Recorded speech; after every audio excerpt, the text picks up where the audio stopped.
ওহ, কলার ভর্তা দেখেই জিভে জল আসছে।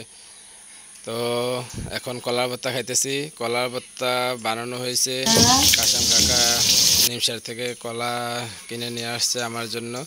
তো কাকার বাড়িতে যাওয়ার পরে কাকা বলতেছে কলার নিয়ে আসছে আমার জন্য। তো চাচিকে বললাম, চাচি কলা ভর্তা বানান। তো চাচি শুরু করছে কলা ভর্তা বানার জন্য।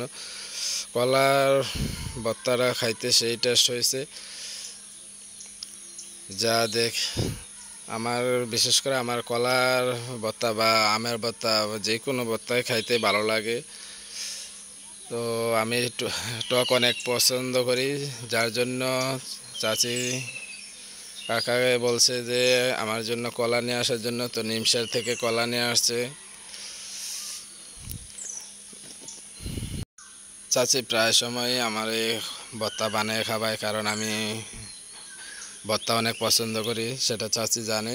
যার জন্য চাচি তারা বাড়িতে গেলে প্রায় সময়ই চাচি চেষ্টা করে ভর্তা খাওয়ানোর জন্য।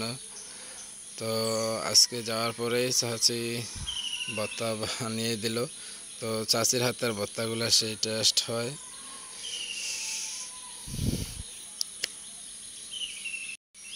কাঁচা কলার সাথে আম মিক্স করে কে কে ভর্তা খেয়েছেন জানাবেন কমেন্ট করে। আমি এর আগে খাই নাই, খাওয়া হয় নাই এর আগে। তো আজকে খাইছি, খুবই ভালো লাগছে।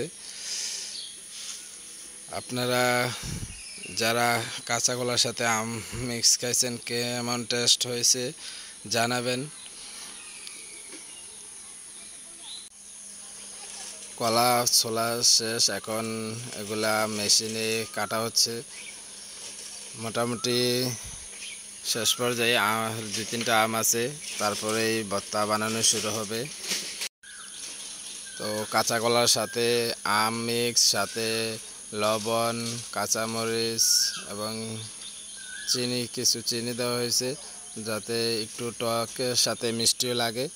তো খারাপ হয় নাই, মোটামুটি অনেকটাই ভালো হয়েছে।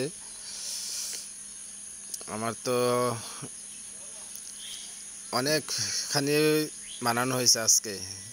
কলা খাইতে অনেক, শেষ করতে দুইজন খাইছি, দুইজনে খাইতে অনেক কষ্ট হয়েছে। এই যে দেখতেছেন মোটামুটি এখন শেষ, সবগুলা মিক্স করে হচ্ছে।